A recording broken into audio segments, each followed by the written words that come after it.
लगा तू।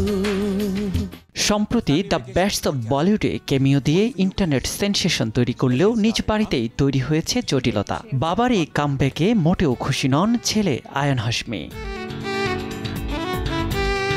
স্কুলে বন্ধুদের মাঝে বেশ বিব্রতকর পরিস্থিতিতে পড়তে হচ্ছে আয়ানকে। বাবার পর্দার চরিত্রের সঙ্গে বাস্তবেও তুলনা করছে বন্ধুদের কেউ কেউ। লজ্জায় স্কুলে যেতেও আগ্রহী নয় ইমরান পুত্র।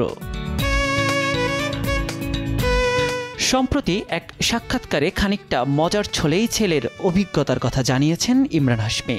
ছেলের ভাষ্য, অভিনেতা তার স্কুলের সবকিছু নষ্ট করে দিয়েছে। প্রতিদিন স্কুলে গেলেই তাকে শুনতে হচ্ছে নানা কথা। বাবাকে এমন চরিত্রে অভিনয় বন্ধেরও পরামর্শ ছেলের। কহো না কহো ये आंखें बोलती हैं ओ सनम। দ্য বেস্ট অব বলিউডের জনপ্রিয় এই দৃশ্যের পেছনের গল্প ফাঁস করেছেন ইমরান।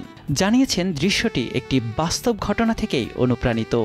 দেখো যারা দেখো। বর্তমানে ইমরান তার আসন্ন সিনেমা হকের মুক্তির প্রস্তুতি নিচ্ছেন। এতে তার সঙ্গী হয়েছেন ইয়ামি গৌতম। ভারতে মুসলিম নারীদের অধিকার সংক্রান্ত ঐতিহাসিক শাহবানো মামলার উপর ভিত্তি করে নির্মিত হয়েছে সিনেমাটি। নিয়াত শুভ, সময় সংবাদ।